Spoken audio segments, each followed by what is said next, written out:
오늘 본문은 누가복음 9장 51절로 62절 제가 읽겠습니다. 예수께서 성천하실 기약이 차감해 예루살렘을 향하여 올라가기로 굳게 결심하시고 사자들을 앞서 보내시며 그들이 가서 예수를 위하여 준비하려고 사마리아인의 한 마을에 들어갔더니 예수께서 예루살렘을 향하여 가시기 때문에 그들이 받아들이지 아니하는지라.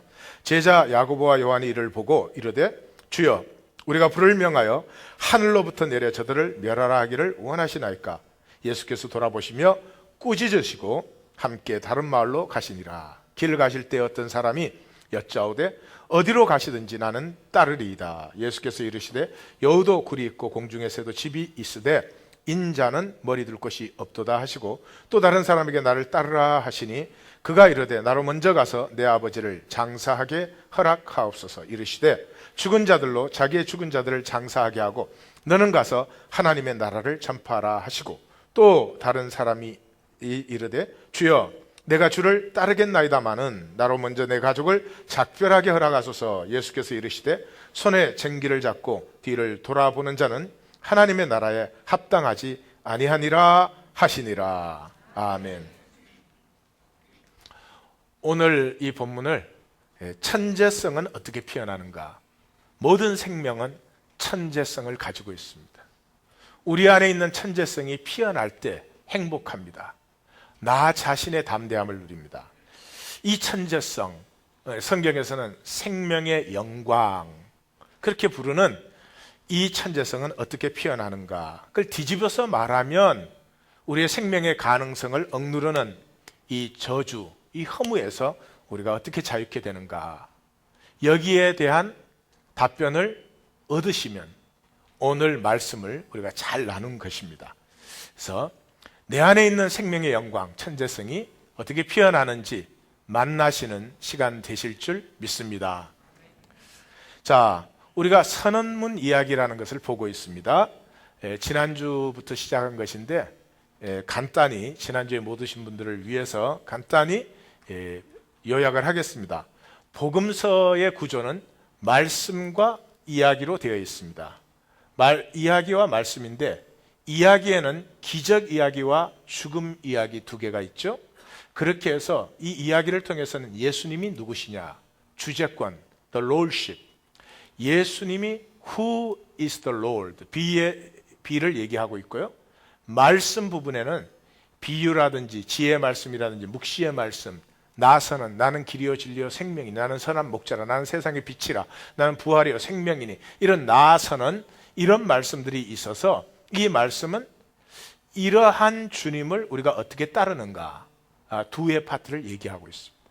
그런데 이 이야기와 말씀을 엮어서 중간중간에 이야기와 말씀 전체의 의미를 핵심적으로 요약해서 보여주는 그런 이야기들을 선언문, 예수님의 가치, 예수님이 추구하신 하나님 나라가 그 안에 선포되고 있기 때문에 선언문 이야기다 그렇게 부르는 것입니다. 자, 선언문 이야기의 특징은 클라이막스에 도달하는 짧은 이야기. 우리 교회 명상 같은 거예요. 어떤 나그네가 스승을 찾아왔습니다. 방에 들어갔다가 깜짝 놀랐습니다. 왜? 가구가 아무것도 없으니까요. 그래서 나그네가 물었습니다. 아니, 가구가 왜 없습니까? 스승이 나그네에게 물었습니다. 당신은 왜 없습니까? 나그네가 대답했습니다. 저는 여행 중이니까요. 스승이 대답했습니다. 나도 여행 중입니다. 그죠?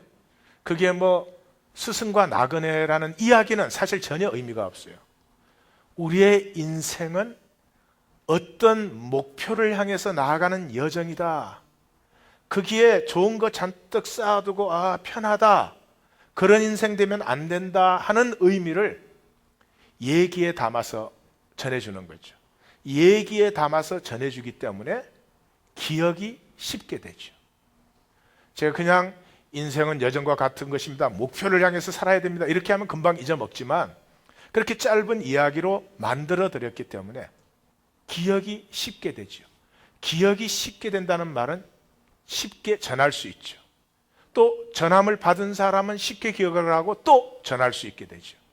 그래서 그런 이야기를 선언문 이야기다 그런데 선언문 이야기가 중요하고 우리가 이 선언문 이야기에 상당 기간을 우리가 여기 이제 같이 보게 될 텐데 그 이유는 이 선언문 이야기에는 예수님이 무엇과 싸우셨나?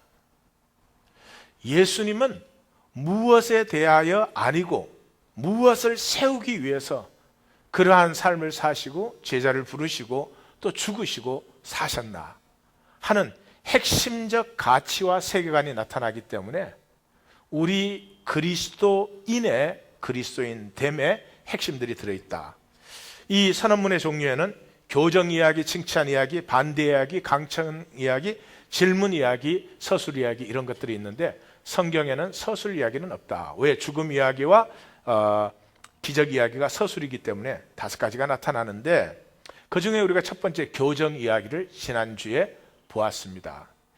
이 교정 이야기는 긴장 조성을 통한 극적 효과를 내므로 전환을 시도하는 것이죠.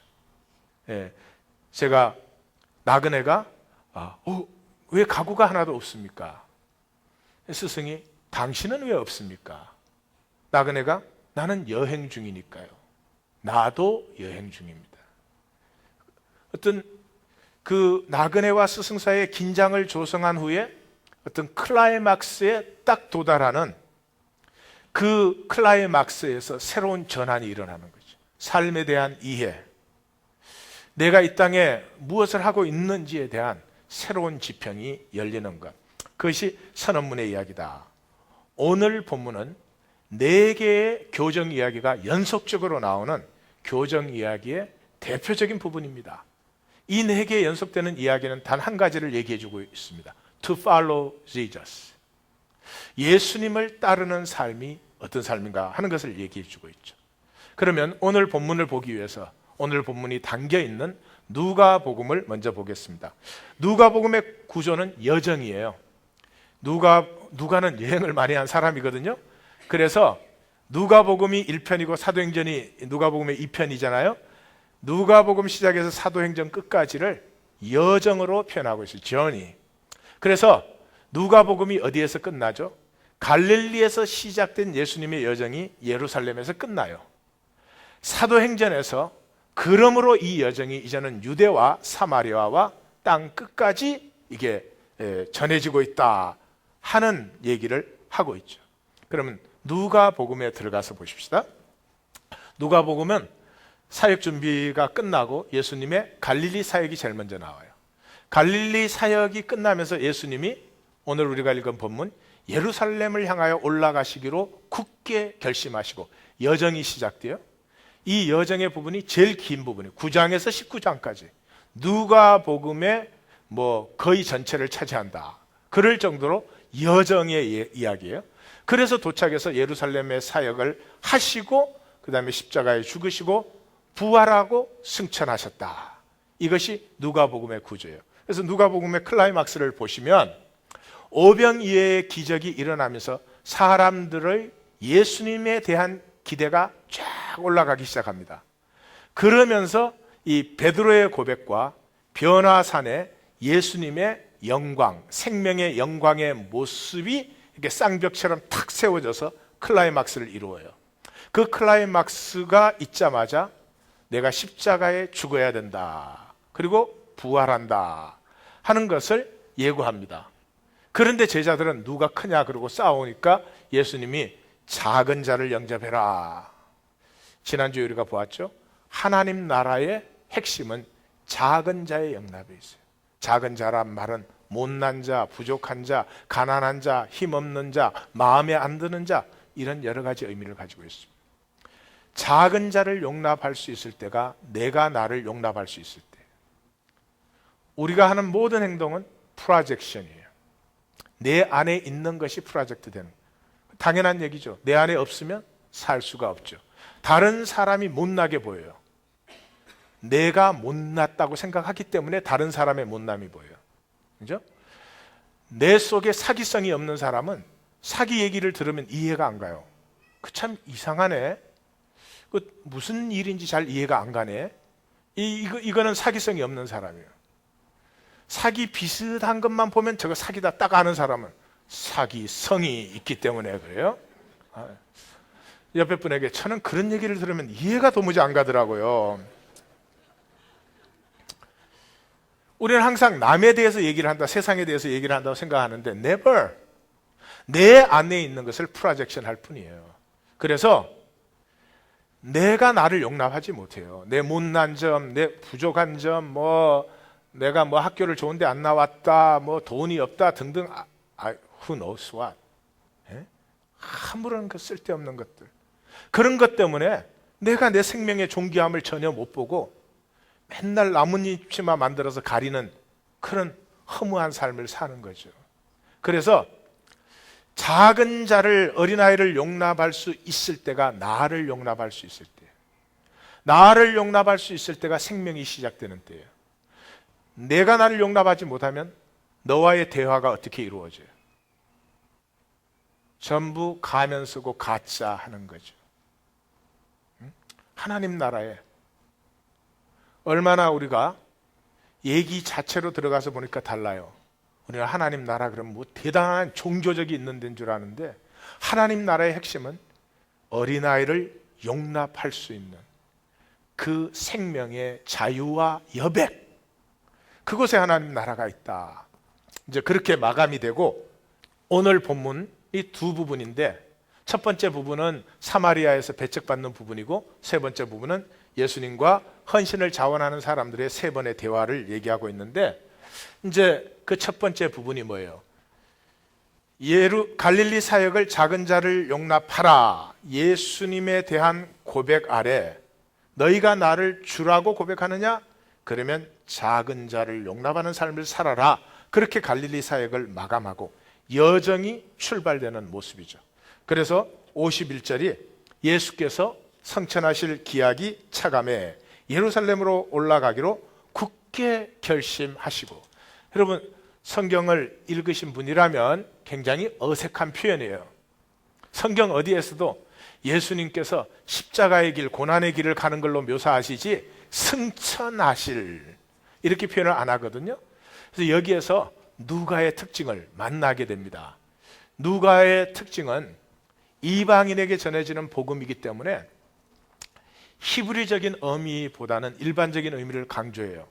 예수님의 그 십자가를 향한 길이 그냥 비참하게 죽는 길이 아니라 그 길이 예수님 안에 있었던 모든 생명의 영광을 피워내는 길이었다 하는 것을 이제 증거하고 싶어 하는 거죠. 그래서 십자가보다 부활보다 승천을 더 강조하고 있어요. 승천할 기약이 차가심에 예루살렘으로 올라가기로 결심하셨다. 그래서 사도행전을 열 때 그가 택하신 사도들에게 성령으로 명하시고 승천하신 날까지의 일을 기록하였다. 이렇게 하는 거죠. 그 승천이라는 말은 예수님 안에 있던 생명의 영광이 피어난 그것을 내가 증거하고 있습니다. 그런데 그 생명의 영광이 피어나는 길은 어떤 길이냐? 어떤 길이냐? 제일 첫 번째가 굳게 결심하시고, 그냥 한번 가보다가 되면 다행이고 안 되면 할 수 없고, 이렇게는 생명의 영광의 길을 갈 수 없다는 거죠. 그저 주의를 지키면 되지, 그렇게 생명의 영광은 피어나지 않는다는 거죠. 굳게 결심하셔야 돼요. 굳게 결심하셔야 됩니다. 이 굳게 결심하신다는 말은 단순히 우리의 의지를 얘기하는 게 아니고요.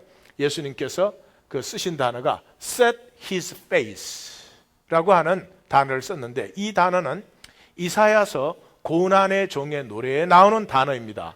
그 두 번째 노래에 Therefore I have set my face like a flint and I know that I shall not be put to shame. He who vindicates me is near. 그래서 주께서 나를 부끄럽지 않게 하심으로 내가 내 얼굴을 굳게 할 수 있습니다 라고 고백하는 그 단어를 그대로 써요. 그래서 여기 뭐를 하고 있어요? 누가가 그냥 어떤 예수님의 십자가의 길을 표면적인 디스크립션, 묘사를 하는 것이 아니라 그렇게 가시는 길 속에 들어있는 본질은 구약 성경에 예언된 그 생명의 길을 완성하고 계심을, 이루고 계심을 우리에게 전해주고 있는 거죠. 두 번째, 이 고난의 종의 노래를 그것을 인용하는 것은 뭐를? 적대를 예상케 하죠. 적대를 예상케 해요. 그래서 우리가 생명의 길을 가게 되면 반드시 우리가 세상에서 배척과 고난을 당하게 됩니다. 설명은 좀 이따 하겠습니다. 그래서 예상대로 예수님의 예루살렘으로 가시기로 굳게 결심하시고 진행되는 이 여정의 처음은 거부로 시작됩니다. 그런데 누가복음은 이미 이것을 힌트하고 있어요. 어디에서? 예수님께서 세례 받으시고 광야에서 시험을 이기시고 누가복음에 의하면 가장 첫 사역을 나사렛에서 복음을 선포하신 걸로 되어 있어요. 근데 그 나사렛 사람들이 예수를 거부해요.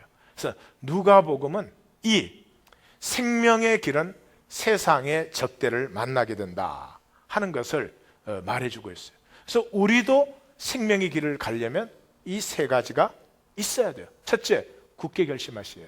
두 번째, 세상에 환영받을 생각하시면 생명의 길은 관두시고 생존이나 잘해서 육신에 있는 동안이라도 영화를 누리세요.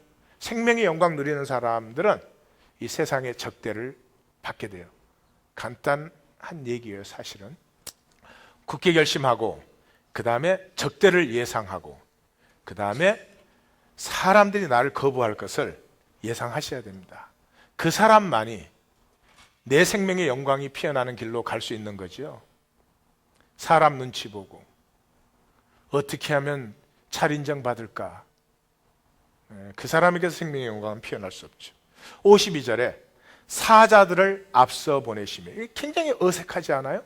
제자들을 보내시며, 그러든지 뭐 야고보와 요한을 보내시며, 그런 무슨 사자는 또 사자요?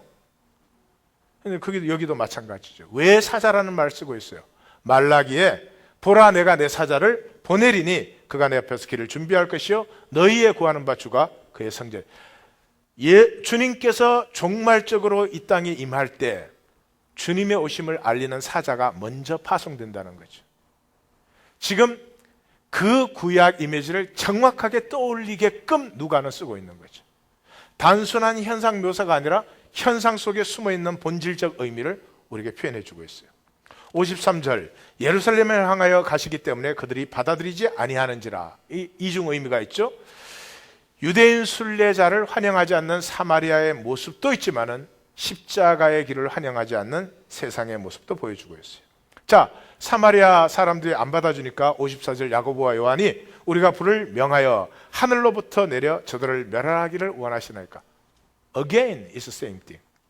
무슨 야고보와 요한이 우리의 아들이라고 별명을 가질 만큼 성격이 급한 것도 이 안에 들어있지만 그보다 훨씬 더 중요한 건 뭐를 가지고 있어요? 뭐 갑자기 왜 하늘로 불을 내려요? 열왕기하 1장에 보시면 아합이 죽은 다음에 아하시아가 왕이 되는데 아하시아가 다쳐요. 그러니까 엘리야가 와가지고 그 신하에게 너네 왕은 죽을 거야. 그렇게 이제 얘기를 했습니다. 그러니까 이제 아하시아한테 신하 가서 그 얘기를 하니까 어떻게 생긴 사람이더냐. 그래서 털이 많고 뭐 어떻게 생겼다. 그러니까 디셉 사람 엘리야다. 데리고 와라. 이제 엘리야가 있어야 살겠잖아요. 데리고 와라. 그래서 군대가 데리러 갔더니 하늘로서 불이 내려와서 죽고 두 번째 데려갔더니 또 죽고 세 번째 하나님 허락에 있어서 왔다. 그래서 하늘로서 불이 내린다. 이 얘기를 들으면 성경을 아는 사람은 당연히 엘리야를 생각할 수밖에 없는 거죠. 그런데 뭐라고 돼 있죠? 말라기 구약의 제일 마지막 부분에 보라 여호와의 크고 두려운 날이 이르기 전에 내가 선지자 엘리야를 너희에게 보내리니. 그래서 야고보와 요한이 하늘로서 불을 내겠다 하는 말은 예수님이 예루살렘을 향해서 올라가는 길이 단순히 개인적인 여정이 아니라 약속하신 종말적 약속을 이루고 있다는 것을 현상적 묘사가 아니라 현상 뒤에 숨어있는 본질을 우리에게 보여주기를 원한다. 55절, 그래서 예수께서 돌아보시며 꾸짖으시고 56절, 함께 다른 말로 가셨다. 자, 본문의 의미는 간단하죠. 십자가로 가는 길은 배척받는다. 생존과 정면 대치가 된다. 이게 이제 후반부에서 또 설명이 됩니다. 그 다음에 거절을 용납할 줄 모르는 야고보와 요한. 여러분, 인생이 왜 세상에, 인생이 왜 허무해, 인생이 왜 생존의 종노릇 하는 줄 아세요? 내 생명 피어나면 얼마나 아름다운데 그거 피워내지 않고 다 생존의 종로로 돼요. 한 가지가 두려워서 그렇습니다. 거절. 돈 없는 게 두려운 게 아니에요. 돈 없으면 이 세상이 사람 취급을 안 해요. 그게 두려운 거예요. 예? 우리 막 잘생기려고 굉장히 노력해요. 생긴 건 생긴 건대로 생길 수밖에 없어요. 진리. 아무리 바꿔야 본바탕에서 멀리 못 가. 그런데도 이 세상이요, 엄청난 돈을 들여서 잘생기는데 미쳐 있어요. 마치 잘생기려고 어떻게 하면 잘생겨지는 것처럼. 근데 잘생겨갖고 뭐해? 자기 하루 종일 거울만 보고 있나? 이렇게 봐도 잘생기고 저렇게 봐도 잘생기고 이러면서? 그런 사람 어디 있어요? 아무리 잘생겨서도 자기 얼굴 아무도 안 쳐다봐. 근데 왜 잘생기려고 해? 못생기면 받아주질 않으니까. 잘생겨야 받아줘요. 이 어리석은 일이 세상에 있나요? 학력, 경력 좋은 거 만들고 싶어요. 왜? 학력, 경력 좋으면 사람들이 일단 받아줘요. 일단. 근데 2단 욕하더라고. 그러니까 별로 바람직한 일이 아니에요. 거절. 우리가 이 세상에서 가장 두려워하는 게 거절받는 일이에요. 거절이 두려워서 삶을 안 사는 사람도 많아. 난 친구 필요 없어. 난 뭐 다른 사람 같이 안 해도 돼. 그냥 나는 내 식으로 사는 게 좋아 이래요. 그게 좋아요? 좋으면 좋다 소리 안 하지. 그냥 살지. 행복해야지. 자꾸 좋다고 하는 건 자기 바깥으로 나아갔다 거절당할까 봐 바깥으로 못 나가고 자기 세계 속에서 나 너무 잘났다 이러고 있는 거예요. 이 세상에서 제일 두려운 게 거절이에요. 근데 역설은 뭔 줄 아세요? 거절을 용납할 수 있을 때 자유예요. 참된 관계는 노 할 수 있어야 돼요. 노를 받아줄 줄 알아야 돼요. 우리 한국 가정은 부모는 자식한테 노해. 근데 자식은 부모에게 노를 못해요. 그러면 참된 관계가 될 수가 없는 거죠. 교회도 목사는 성도한테 no 할 수 있어요. 성도는 목사한테 다 yes, yes, yes sir 이렇게 하는 거예요. 그러면 참된 관계가 될 수 없다. 이것이 본문의 의미예요. 또 두 번째 본문으로 갑시다. 두 번째 본문에는 세 개의 교정 이야기가 연달아서 나와요. 주님을 따르겠다고 하는 사람과 주님과의 대화예요. 57절 어디로 가시든지 나는 따르오리이다. 그러니까 예수님께서 여우도 굴이 있고 공중에서도 집이 있지만 인자는 머리 둘 곳이 없다. 59절에 먼저 가서 내 아버지를 장사하게 하옵소서. 그랬더니 죽은 자들로 죽은 자들을 장사하게 해라. 내가 먼저 내 가족을 작별하고 따르겠습니다. 그러니까 쟁기를 잡고 뒤를 돌아보는 자는 내게 합당치 않다. 자, 의미를 보면 첫 번째는 뭐예요? 이 생존은 주님께 완전히 맡겨라. 생존은 너의 문제가 아니다라는 거죠. 둘째, 생존의 기본조차 포기해라. 아버지 장례, 유대인 율법에서도 부친의 장례는 모든 율법에 우선합니다. 당연한 얘기죠. 모든 문화에서 부친의 장례는 모든 것을 우선합니다. 이런 사람 있어요? 아버지 돌아가셨는데 오늘 내가 CEO로 취임하기 때문에 아버지 장례 연기. 있을 수가 없는 일이죠. 인간 문화의 부친 장례는 absolute priority예요. 근데 그걸 부인하는 것이죠. 세 번째, 손에 쟁기를 잡고 가족을 작별하겠다 그러는데 이게 뭐죠? 나의 제자도는 엘리야의 제자도를 능가한다 그런 말이죠. 엘리야의 제자가 누구예요? 엘리사. 엘리사를 불렀을 때 엘리사가 12결의의 소를 가지고 농사를 하고 있으니까 거부였죠. 거부. 12결이면 24마리. 그런데 엘리야가 부르니까 집으로 돌아가서 자기가 몰던 그 결의 2마리의 소를 잡아가지고 온 동네 잔치를 벌이고 인사하고 그리고 바로 엘리야를 따랐어요. 이게 구약의 제자도의 어뜸이에요. 근데 예수님은 뭐예요? 나의 제자도는 엘리야의 제자도를 능가한다. absolute. If I call, that's it. calling 앞에 다른 어떤 것도 끼어들 수가 없다. 이러는 거죠. 그러면 이 말씀을 우리 삶에 적용할 수 있어요? 적용 못하죠. 불가능하죠. 예? 성도님들의 부친께서 돌아가셨는데 장사가 중요해? 예배가 중요하지. 예배부터 와요. 제가 이러면 아마 정말 미친 목사가 될 거예요. 이 내용을 그대로 설교하면 미친 것입니다. 그런데 역설은 이것입니다. 그럼에도 불구하고 유일한 자유의 길은 이거밖에 없다는 것이죠. 생존을 놓을 때만 생존에서 자유할 수 있습니다. 이 사도 바울은 이걸 경험한 대표적인 사람 중에 하나죠.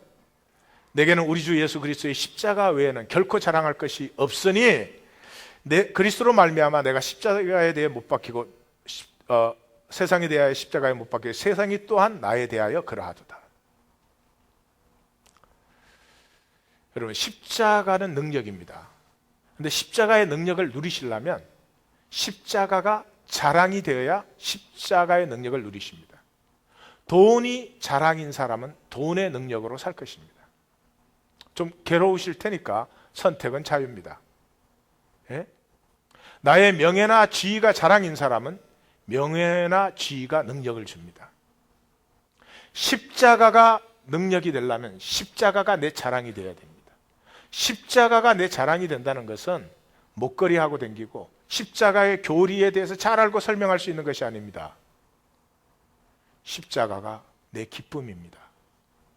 돈이 자랑인 사람은 돈이 기쁨이에요.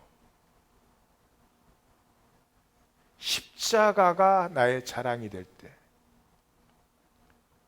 내게는 우리 주 예수 그리스도의 십자가 외에는 결코 자랑할 것이 없으니. 두 번째, 이 본문을 보면 아버지가 이제 돌아가실 때가 가까우신 것 같아요. 몸이 편찮으시든지 어쩌든지. 그래서 그 아버지를 버려두고 내가 주님을 따를 수는 없지 않습니까? 그러니까 가서 우리 아버지의 마지막을 잘 돌보고 그러고 따르겠습니다. 그러는 것이죠. 왜 그렇게 합니까?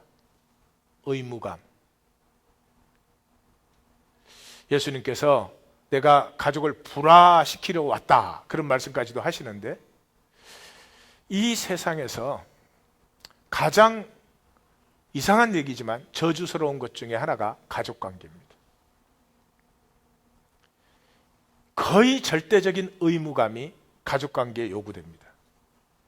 그래서 가장 많은 죄책감을 주는 것이 가족관계입니다.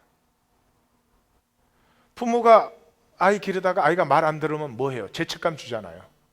예? 너 때문에 내가 미국까지 와서 이 고생을 하는데, 근데 자기한테 물어본 적도 없어. 부모들이 그렇게 공갈을 치더라고요. 제가 농담으로 한 것입니다만은, 가장 많은, 제가 목회를 해보면 우리의 삶에 가장 많은 죄책감이 가족관계에서 나와요. 그럼 가족관계가 나쁜 것일까요? 아니죠. 가족관계처럼 복된 관계가 세상에 어디 있어요? 근데 마귀가 그 복된 것을 의무와 죄책감으로 변질시켜 놓았죠. 내가 내 아버지의 장례를 돌아보는 것이 의무감 때문이 아니라 내게 육체적 생명을 부여하시고 내게 생명 주시는 하나님의 줄기가 되어주시고 그 사랑과 슬픔과 아픔 안에서 나를 자라게 한 나에게 가장 가까운 나의 이웃, 그래서 그 마지막을 사랑으로 안아하는 부친의 장례, 그것은 하나님이 바라시는 장례입니다. 제가 목사니까 장례 직접 많이 하죠. 그런 장례 보기 드뭅니다. 참 슬픈 얘기지만 세상이 얼마나 바빠지는지요. 장례가 생겼는데 빨리 장례를 해야 또 저희를 처리하는데 해필이면 이때 돌아가셔서, 그런 장례도 없지 않은 건 아닙니다. 예수님이 아버지 장례하지 말라는 것입니까? 아니죠. 세 번째 얘기. 나로 돌아가서 가족에게 작별 인사하게 하옵소서. 그래, 가족에게 작별 인사하니? 가족은 특별한 그룹들이니까. 그렇게 얽혀서 서로 지켜가니까. 그 가족이 너에게 복이니? 아니지. 잘 생각해봐. 이 작은 행성에 인류 전체가 가족이지. 가족이기 때문에 인사해야 되는 사람의 인사는 이웃에게도 인사가 될 수 없습니다. 그러나 그러한 표면적으로 나타난 이유들에서 자유해지고 본질의 사람, 생명이 사람이 될 때 이 작별의 인사는 전혀 다른 의미를 가지게 됩니다. 보이십니까? 마귀는 우리를 속여서 삶에 당연히 복으로 누려야 될 것을 다 거칠어로 바꿔놓았습니다. 거칠어로 바꿔놓았기 때문에 복으로 누려야 될 것이 내게 저주로 임하고 있습니다. 보이십니까? 안 보이십니까? 다시 말씀드려요. 가족관계 얼마나 복된 관계예요. 그 가족관계를 생명으로 누리기 시작하면 아버지가 어떻게 완벽해서 아버지 되겠어요? 어머니가 어떻게 완전해서 어머니 되겠어요? 자식이 어떻게 완전해서 자식이 되겠어요? 부족함에도 가장 가까운 이웃으로 서로의 슬픔과 아픔을 품어주면서 서로의 기쁨을 즐거워하고 격려해주면서 그렇게 이루어져야 될 가족관계가 almost absolutized, 절대화된 의무와 끈끈한 생존의 보루로 전락되어 있다 이 말이죠. 당연한 것을 하는데 그 복을 누리는 것이 아니라 해야 되기 때문에 하는 어떤 명분상의 문제가 되어 있다는 거죠. 누가 이렇게 속였어요?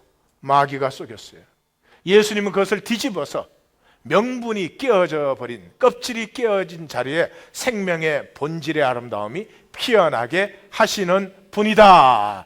그리고 그 길을 따라오라는 거지, 부친 장례 지내면 안 된다, 그런 말이 아니다. 특별히 벤자민 두용이 창룡이에게 절대 이 본문을 읽지 못하게 하라. 나의 유언이에요. 다시 말해서 십자가의 길이란 생존에 대해서 죽는 길이에요. 생존에 대해서. 생존에 대해서 죽어야만 생명으로 살 수 있어요. 근데 생존이 뭐예요? 자기 논리로 사는가? 생존 아니에요. 자기 논리로. 그런데 자기 논리는 세 가지 특징을 가지고 있어요. 첫째, 부정적이에요. 우리는 좋은 기억은 빨리빨리 잊어먹어요. 그리고 안 좋은 기억은 그냥 오래오래 기억을 해요. 제가 성도님을 얼마나 사랑하는데 그런 기억이 없어. 지나가다 넌 성격이 왜 그렇게 안 좋으냐, 이런 거는 막 100년씩 기억을 해요. 예. 그 다음에 자기중심적이에요. 오늘 퀘션 앤 앤서의 대화법이잖아요. 근데 대화가 안 되는 가장 큰 이유가 자기는 자기가 말하니까 자기가 이해가 다 되잖아. 근데 상대방은 이해 못한다는 사실을 이해를 못하네. 얘가 이상해요? 나는 내가 얘기하니까, 나의 논리를 따라서 얘기하니까 나는 이해가 되지. 그걸 어떻게 이해를 못하냐 이거야. 부모가 자식한테 그냥 해대고 넌 어떻게 그게 이해가 안 가냐 이래요. 이해가 안 가게 얘기를 해놓고. 그 다음에 우리의 생각의 중심이 뭐예요? 항상 상황과 논리 아니에요. 상황과 논리. 제가 안타까운 거는 이게 성도님들한테 이게 제일 많이 경험되는 데가 어디예요? 실라이전 갑시다 그래요. 그러면 뭐 얘기해요? 상황과 조건을 얘기해요. 가셔서 은혜를 받아서 상황과 조건에서 자유해지는 경험을 하시면 그 다음부터는 뭐 올라오라 소리 안 해도 와가지고 섬기잖아요. 근데 처음 갈 때는 상황과 조건이 전부야. 그래서 저긴 절대로 갈 수 없다는 거야. 자기가 자기 삶의 주체라는 사실을 전혀 인식을 못해요. 이 세 가지가 우리의 논리 중심을 이루고 있기 때문에 우리 논리대로 살면 망하는 거예요. 우리의 생각대로 살면 망하는 거예요. 우리의 생각이 모든 생각에 높아진 것을 사로잡아 그리스도께 복종케 하나니, 사도 바울은 이렇게 말하는데 우리의 생각이 깨어지시기를 주의 이름으로 축원합니다. 그리고 자기 생각 그대로 둔 채 교회를 왔다 갔다 하시는 분들, 이 생각이 굳어 있는 사람 또 얼마나 상처를 쉽게 받아요. 자기 생각이 조금만 다르게 얘기하면 상처받잖아요. 예, 그러지 마시고 좋은 말 할 때 은혜 받으시기를 주님의 이름으로 축원합니다. 생존에서 자유해져야 됩니다. 생존이 저주입니다. 정신토록 땀 흘려 수고하는데 가시던 불과 엉겅퀴를 거두어요. 예. 사도 바울은 허무에 굴복하고 썩어짐에 종노릇하는 삶이다 그렇게 했어요. 자기의 예수 만나기 전의 인생을 향방 없는 달리기요 허공을 치는 주먹질이었다. 이걸 가장 선명하게 보여주는 게 솔로몬의 전도서이에요. 솔로몬이 뭐예요? 헛되고 헛되니 모든 것이 헛되다. 해 아래 수고하는 모든 수고가 사람에게 무엇이 유익한고. 그러면서 뭐라 그래요? 2장에 가서는 내 눈이 원하는 것, 내 마음이 즐거워하는 걸 다 해봤지만 그 후에 본즉 내가 손으로 수고한 모든 것이 다 헛되어 바람을 잡는 것이며 해 아래 무익한 것이다. 이렇게 말하죠. 생존에 대해서 죽지 않으면 생명의 영광은 피어날 수가 없는데, 생존에 대해서 죽는 길은 두 가지 길이 있습니다. 육체로 죽는 길과 사랑 안에 죽는 길이에요. 우리 다 육체가 끝날 때 그럼 생존 끝납니다. 아무리 집착하셔도 생존 끝납니다. 두 번째는 사랑 안에 죽는 것이죠. 사랑을 만나면 죽을 수 있어요. 이상해요. 우리가 자식 사랑해서 희생을 많이 하잖아요. 부모가 희생하는 거예요? 아니에요.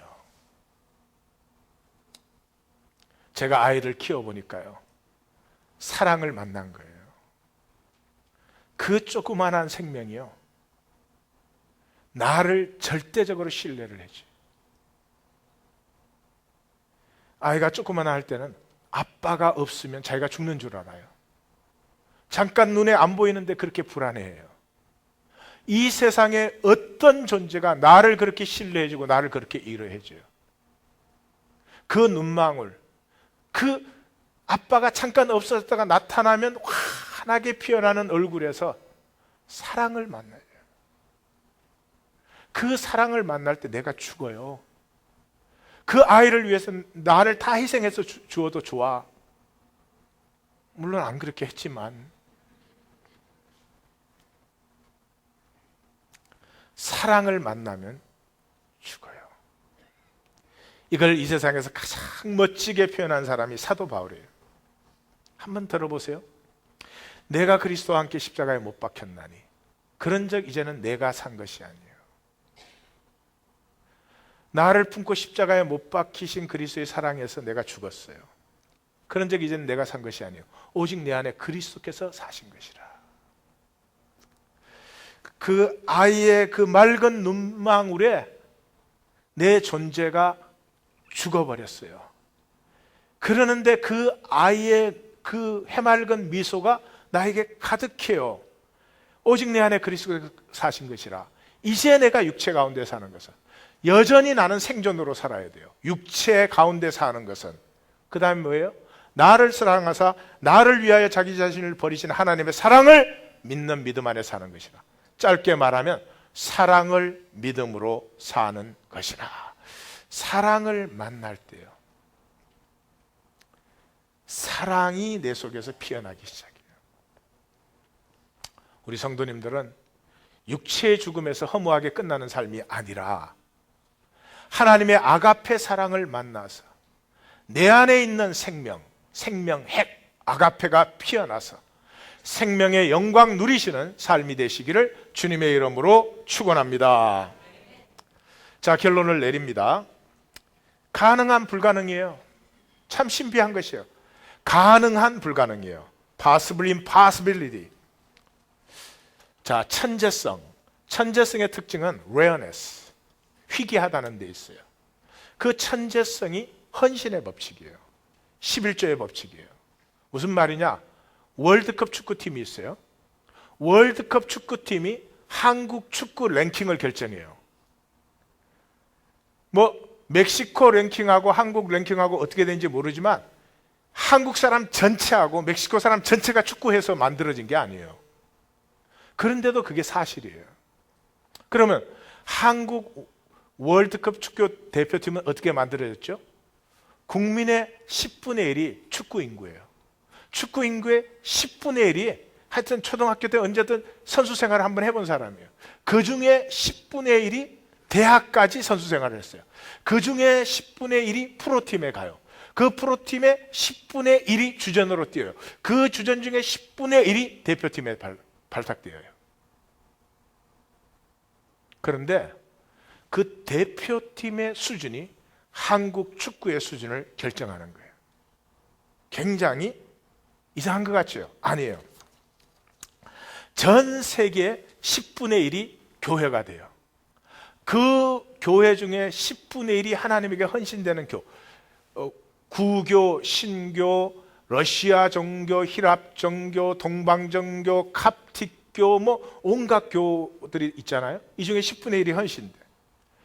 그 교 안에는 또 교단이 있잖아요. 우리 개신교 안에는 뭐가 있어요?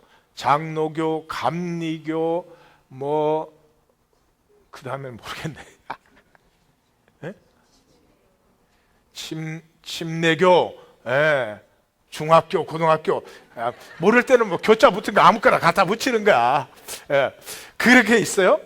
그 교단 안에는 또 교파들이 있어요. 무슨 이 보수파, 진보파, 보진파, 모르겠어. 하여튼 교파들이 있어요. 그 중에 10분의 1. 그 안에 또 교회들이 있어요. 그 교회들 중에 10분의 1이 헌신돼요. 그럼 10분의 1 헌신된 교회는 교회 전체가 다 헌신해요? 아니요. 그 성도 중에 10분의 1이 헌신돼. 그 헌신한 성도는 삶 전체가 헌신. 그렇게는 못 살아요. 그들의 삶의 10분의 1이. 제가 말한 것처럼 아내하고 대화를 해도 90%는 내 요구, 내 원함 때문에 얘기를 하지. 10%만 아내의 마음을 받아주려고 하면 100%가 교통이 되는데요. 우리의 대화는 99.9%가 은근히 내가 원하는 것만 들어준다 그럴 때도 하여튼 내가 원하는 거 얘기해요. 그리고 0.01% 정도 들어주려고 생각해 보려고 기도해 보려고 노력 중인 걸로 알고 있습니다. 뭐 이런 정도. 네. 그러니까 교통이 안 되는 거죠. 그래서 예수님의 부르심은 생명의 영광을 향한 부르심인데 모든 사람에게 불가능한데 모든 사람에게 가능해요. 이런 말이에요. 하나님이 100만 명 중에서 너 10만 명 속에 들어라. 그건 할 수 있어요. 정말 할 수 있어요. 목사가 100만 명 있는데 그 100만 명 중에서 10만 명이 내가 볼 때 헌신된 목사다. 너는 10만 명 안에 들어가. 그건 할 수 있어요. 또 10만 명에서 그 10만 명이 헌신된 목사인데 그 중에서 10,000명 속에 들어가라. 그건 할 수 있어요. 10,000명이 헌신된 목사인데 너 그 중에서 1,000명 속에 들어가라. 그거 할 수 있어요. 그 1,000명 중에 100명이 헌신된 목사인데 너 그 중에 들어가라. 너 그 100명 중에 10명에 들어가라. 이게 가능해요. 됩니다. 굳게 결심하면. 그리고 환영받지 않아도 되는 그 길을 가면 가능해요. 그런데 이렇게 100만 명 중에서 너 헌신된 10명 되어라. 그럼 처음부터 불가능해져 버려요. 할 수가 없어져요. 근데 하나님이 부르시는 건 그렇게 부르시는 거죠. 그래서 이 생명의 영광이 피어나는데 필요한 것은 생존의 조건은 머리가 좋아야 되냐, EQ가 좋아야 되냐, 학력이 좋아야 되냐, 자질이 그런 건 아무것도 없어요. 사랑의 헌신. 온 세상이 생존으로 되어 있잖아요. 그 생존의 세상 속에서 내가 생명으로 가는 길은 절대 불가능해 보입니다. 그러나 헌신의 비밀을 알고 나면 사실은 가고 싶고 갈 만한 도전이 있는 길이 되는 것입니다. 그리고 이 생명의 길을 가면서 험으로부터 자유해집니다. 우리의 삶이 뭐예요? 반응에 반응하는 거예요. 반응에 반응. 예? 본질을 누리는 사람이 드물어요. 전부 반응. 그 반응에 내가 또 반응해. 근데 반응에 반응하는 그건 괜찮을지도 몰라. 근데 부부간에 살다 보면 반응한 거에 반응한 거를 또 반응하니까 또 반응해서 어쩔 수 없이 또 반응하는. 실제는 아무것도 없어. 요란하게 흔들리는 파도밖에 없어요. 그 깊은 본질을 보지 못하고 찰싹거리는 파도 가지고 매일 그냥 불평불만하는 그런 삶이 되는 거죠. 자, 우리 교회에 대해서 잠시 얘기를 나누고 마치겠습니다. 하나인 교회, 우리 뭐 이렇게 긴 설교에 훈련받아라 뭐해라 이렇게 성도를 고생시키느냐. 왜 그런가?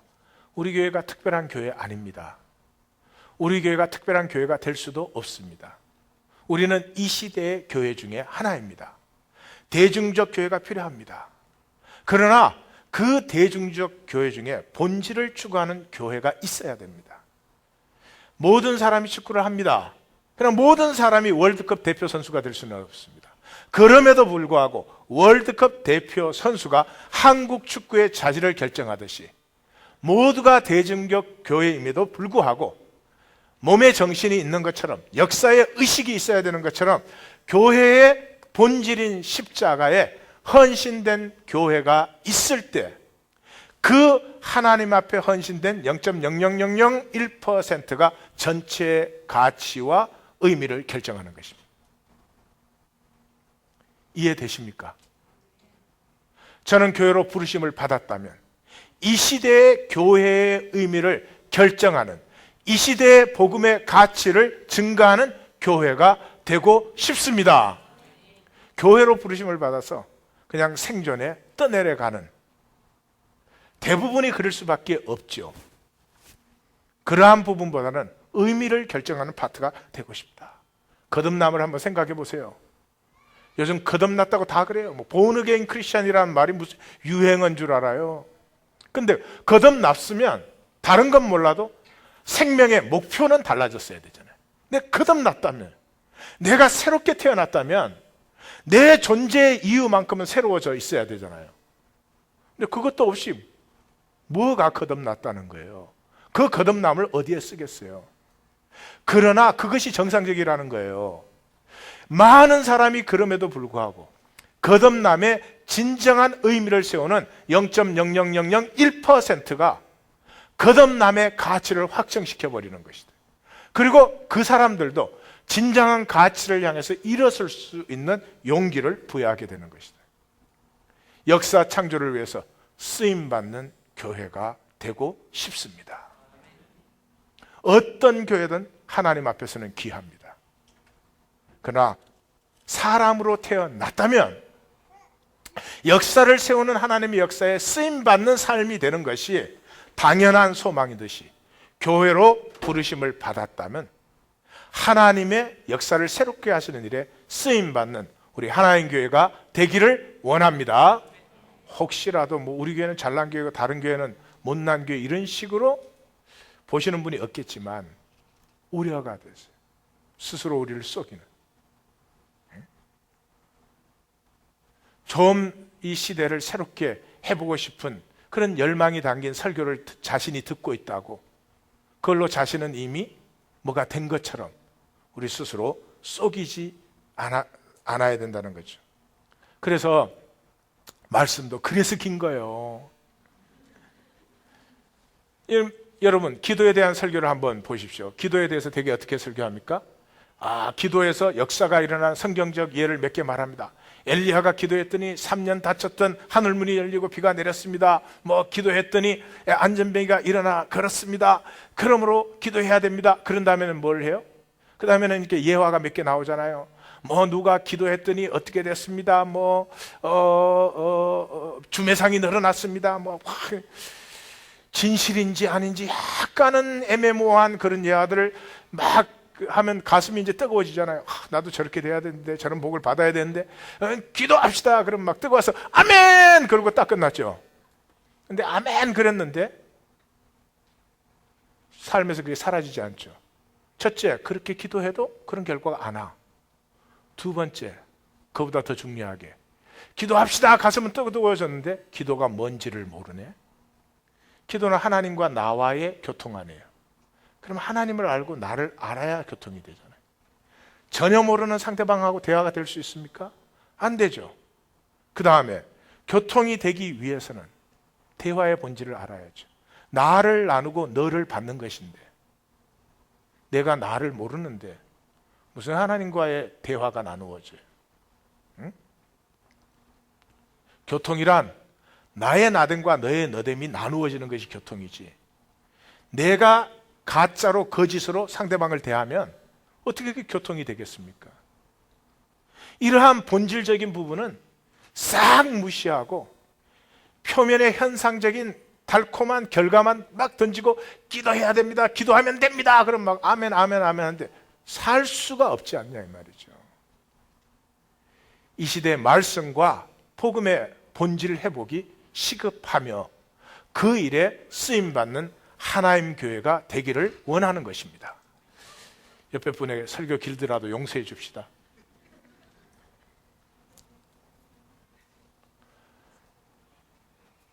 그리고 설교만으로 이 일이 된다면 저는 참 좋겠어요. 근데 그렇게 되지 않습니다.